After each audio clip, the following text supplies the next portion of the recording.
السلام علیکم ورحمۃ اللہ وبرکاتہ۔ درود مسرور۔ آج آپ کی خدمت میں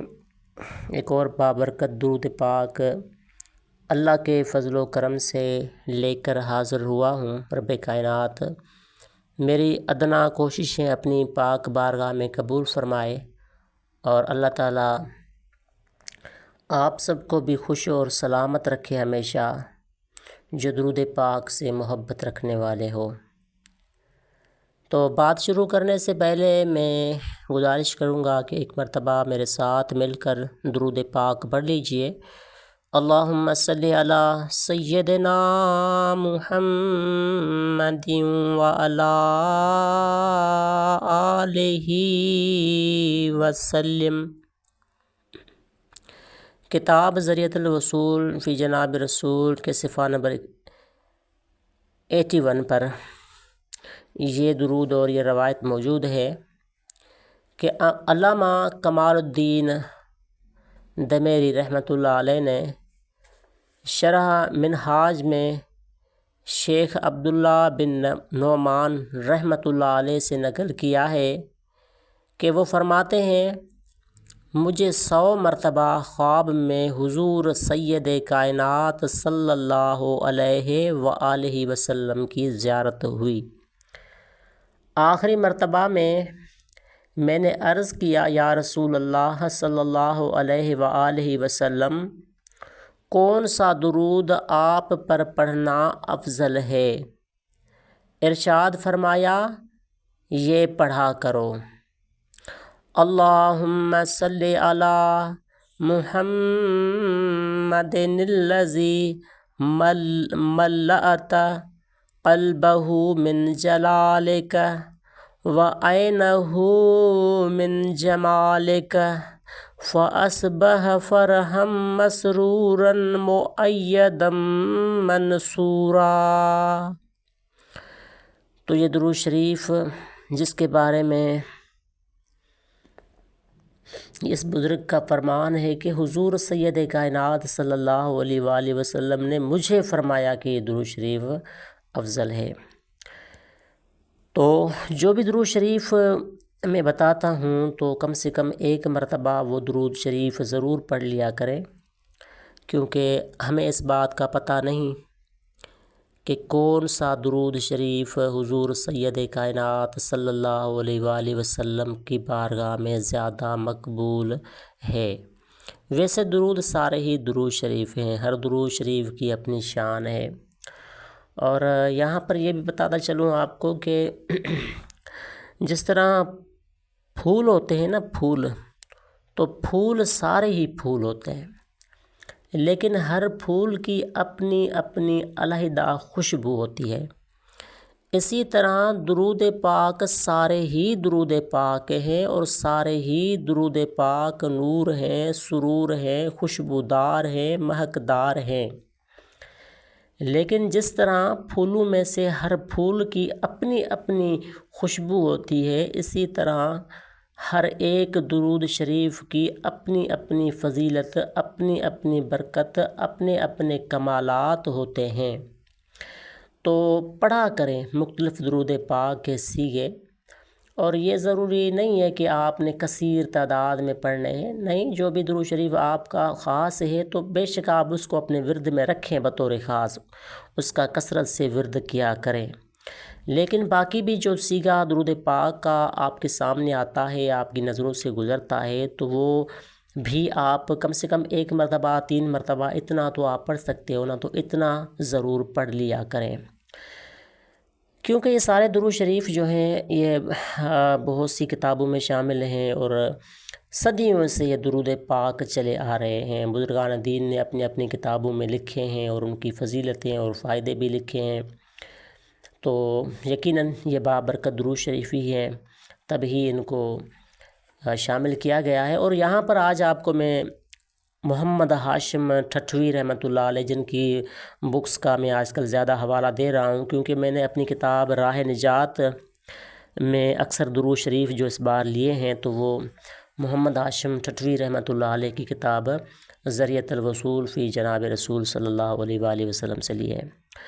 تو محمد ہاشم ٹھٹوی سندھی رحمۃ اللہ علیہ، جن کا مزار آج بھی ٹھٹھہ شہر میں موجود ہے، اور الحمدللہ میں 2-3 مرتبہ وہاں زیارت کے لیے بھی گیا ہوں، تو ان کے بارے میں یہ واقعہ مشہور ہے۔ یہ بڑا دلچسپ واقعہ ہے اور یہ غور سے سنیں آپ۔ ان کے بارے میں یہ واقعہ مشہور ہے کہ جب آپ زندہ تھے اور درود پاک کی کتاب لکھ رہے تھے، یہ ذریعۃ الوصول فی جناب رسول صلی اللہ علیہ وآلہ وسلم، تو اپنے حجرے میں جاتے تھے رات کو عشاء کے بعد، اور اس کتاب پر وہ کام کرتے تھے۔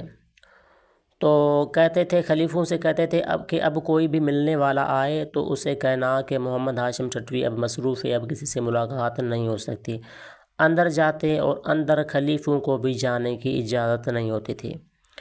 لیکن کہتے ہیں کہ اس کے خلیفے جو تھے انہوں نے کہا کہ ہم سنتے تھے کہ اندر محمد ہاشم ٹھٹوی رحمۃ اللہ علیہ کسی سے ہم کلام ہیں، حالانکہ اندر اور کوئی ہے نہیں، اور منع بھی کر کے گئے ہیں کہ کسی کو اندر آنے کی اجازت نہیں ہے، لیکن حجرے میں اندر جاتے ہیں تو اس کے بعد یہ ہو رہا ہے کہ کسی سے ہم کلام ہیں۔ تو خلیفوں میں سے کسی خلیفے نے ایک دن عرض کی کہ حضرت یہ کیا راز ہے کہ آپ تو کسی کو اندر آنے کی اجازت بھی نہیں دیتے، اور آپ کے جب حجرے میں جاتے ہیں تو وہاں سے آپ کسی کے ساتھ ہم کلام ہوتے ہیں، تو آپ کس سے گفتگو کر رہے ہوتے ہیں؟ تو محمد ہاشم سندھی ٹھٹوی رحمۃ اللہ علیہ نے خلیفے سے فرمایا کہ میں یہ راز کی بات ہے، لیکن تو نے پوچھا ہے تو تجھے بتا دیتا ہوں، لیکن مجھ سے وعدہ کرو کہ جب تک میں زندہ ہوں تو تم نے یہ بات کسی سے بھی شیئر نہیں کرنی، جب تک میں زندہ ہوں۔ تو وہ خلیفہ کہتا ہے کہ وہ بات یہ تھی، یعنی کہ وصال جب ہو گیا ٹھٹوی رحمۃ اللہ علیہ کا، تو اس کے بعد خلیفے نے یہ بات بیان کی کہ وہ راز کی بات یہ تھی کہ محمد ہاشم ٹھٹوی نے مجھے کہا کہ میں درود پاک کی کتاب لکھ رہا ہوں، ذریعۃ الوصول فی جناب رسول صلی اللہ علیہ وآلہ وسلم، تو جہاں کہیں پر بھی درود پاک میں مجھ سے کوئی غلطی ہو رہی ہے یا ان کی فضیلت پر کوئی غلطی ہو رہی ہے تو حضور سید کائنات صلی اللہ علیہ وآلہ وسلم خود میری رہنمائی فرماتے ہیں کہ ہاشم یہاں اس طرح نہیں، اس طرح لکھا جائے گا۔ سبحان اللہ۔ تو اس سے آپ اس اللہ والے کی، بزرگ کی، محمد ہاشم ٹھٹوی رحمۃ اللہ علیہ کی شان کا اندازہ لگائیں کہ کیا مرتبہ تھا ان کا، کیا شان تھی ان کی۔ اور یہ واقعہ بھی مشہور ہے کہ یہ بزرگ جب گئے ہیں روضہ رسول صلی اللہ علیہ وآلہ وسلم پر، تو وہاں جا کے عرض کی الصلاۃ والسلام علیک یا رسول اللہ، تو روضہ اطہر سے آواز آئی ہے وعلیکم السلام محمد ہاشم۔ تو یہ بڑے خوش ہوئے کہ یہ سلام کا جواب مجھے ملا ہے، لیکن ظاہری بات ہے کہ حضور سید کائنات صلی اللہ علیہ وآلہ وسلم کے روضہ اطہر پر تو ہجوم ہوتا ہے لوگوں کا، وہاں محمد ہاشم نامی اور بھی بہت سے لوگ تھے، تو انہوں نے کہا کہ یہ جواب ہم کو ملا ہے۔ تو پھر جن جن کے نام محمد ہاشم تھے انہوں نے دوبارہ سلام کیا، الصلاۃ والسلام علیک یا سیدی یا رسول اللہ، تو پھر جواب آیا وعلیکم السلام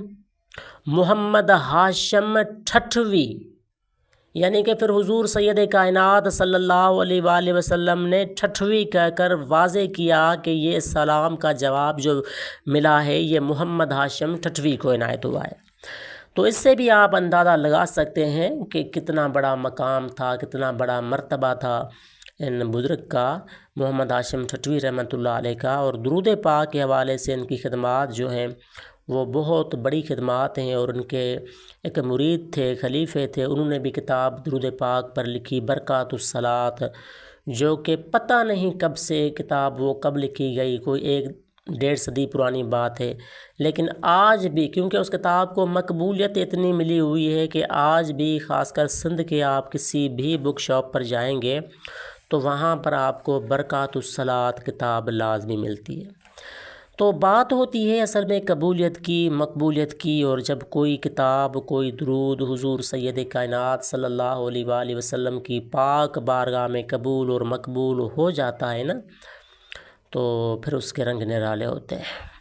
تو اللہ کرے کہ ہمارا بھی کوئی درود، ہماری بھی کوئی آنسو، ہماری بھی کوئی عرضی، ہماری بھی کوئی درود پاک کے حوالے سے محنت، ہماری بھی درود پاک کے حوالے سے کوئی کوشش،